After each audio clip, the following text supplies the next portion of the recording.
Hey everyone, Michael Beresford here again from Open Court for today's wealth workout of the day. Got a fun one for you today, guys, something a little bit different, not so much about property, but hey, we're in November, getting towards the end of the year, and the end of the year, Christmas, New Year, holidays, school holidays, we find are a really common time where people take some time out of their busy schedules and spend time thinking about what they haven't done in the last 12 months that they probably should have or would have liked to have done. Set some goals for the new year. What are they going to achieve in 2016? Think about finances and how they can improve their situation. Okay, so what we thought we'd do today is to share some experiences from my 4-year-old property workshop road trips that we've been doing in 2015 across Melbourne and Sydney. And some of the overwhelming feedback that came out of those sessions was the tips and tricks and tools that we help people with to overcome the white noise and to get some clarity about what they're doing. We were told often that, when they had been to property investment seminars or the like in the past, there'd been a lot of talk about goals and the pictures of McMansions and Ferraris and, tropical islands and all that kind of stuff. What we did was, while we empowered people to understand what it was that they wanted to achieve, we spent more of the time focusing on actual techniques and strategies that people can understand to help them overcome the barriers, quite often internal mental barriers that they have. We call those self-limiting beliefs. Okay? And really, that's just the way that people look at things. So typically, glass half empty, as opposed to applying some useful techniques and strategies to be glass half full. Okay, remember, all of this comes from experience. We weren't perfect. These are feelings and experiences that we had as first-time investors, and those that we try to help first-time investors and second and third-time investors, for that matter, overcome. So I've got Jamila Hopkins here today from Open Court with me. We're going to have a little bit of fun with this, just to show you the kind of things that we're talking about. So, hey Jam, good to catch up with you. You too, Michael. So you're looking about getting into investment and starting. That must be pretty exciting. Yeah, I've been researching for quite a while. Unreal. Yeah. And what are you finding from your research? A lot of information. So I'm just watching the market at the moment. Right, watching the market. Are you watching the market to see if it goes up, or to see if it goes down, or to see if it goes sideways? Good question. Oh, you're not sure? No. You don't have the crystal ball? No. I don't have the crystal ball either. No. Yeah, right. Okay. And what do you think about the timing of the market? Do you think it's going to go up or go down? Well, I've heard the bubble is definitely about to burst. So I'm waiting for that to happen. Right, okay. Cool. Now, where's the bubble bursting, just out of interest? That's another really good question.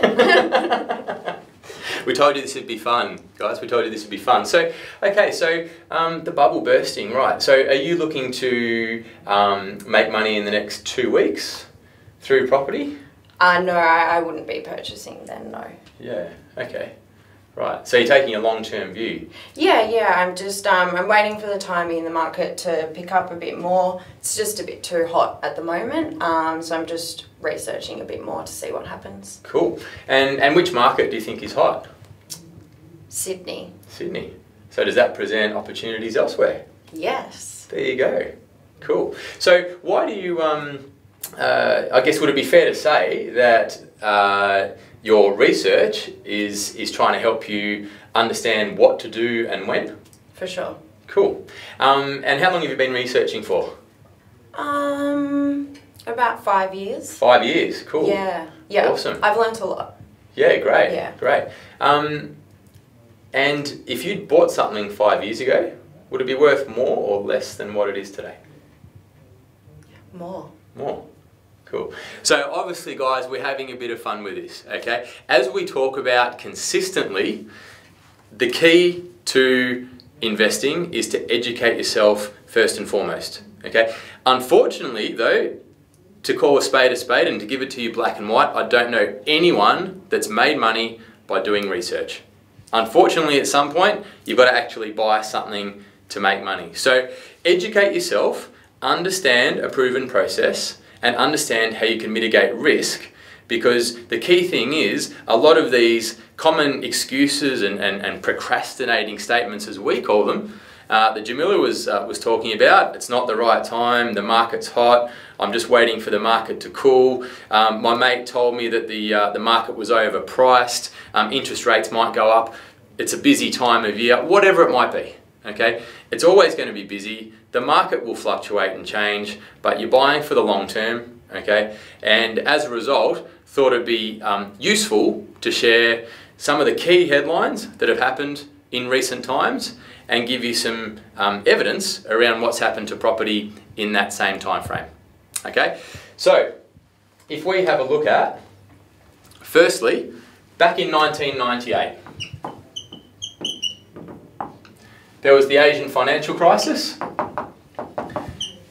and according to all the headlines, that was going to cripple the world for the 10 years after that. Okay, what we saw in Australia between 1998 and 2007 was all of the 4 key capital city markets grew by 80% or more in that time frame.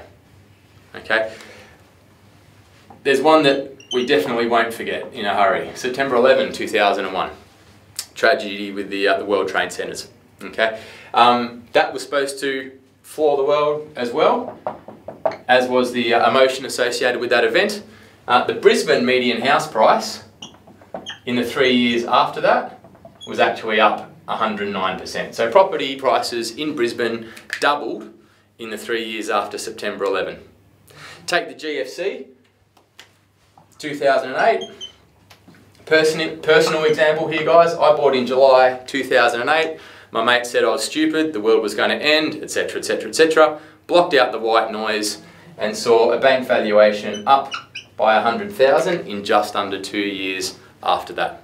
Okay, so we're going to leave this on a positive. Obviously we've had a bit of fun with it and a lot of the procrastinating things that we can hear. Bottom line, guys, in Australia, at any point in time, the median house price has been higher than what it was 5 years before. Okay, unfortunately I hear stories about how people have been researching and trying to find the ideal property for the last 10 years. If they'd just bought something average 10 years ago and had time in the market rather than trying to pick the time of the market or the timing of the market, they would have made money. Okay, and applying that process to mitigate risk and a process that you can duplicate is what's going to get you where to go. So enjoy the festive season. Use that time to actually think about what you want to achieve, how you want to get there. Make a list of all of the things that you think have held you back in the last 12 months, if that's the case. And then next to that, put a positive statement on how you can overcome that. Bye for now. Hope you've enjoyed it and good luck with your investing.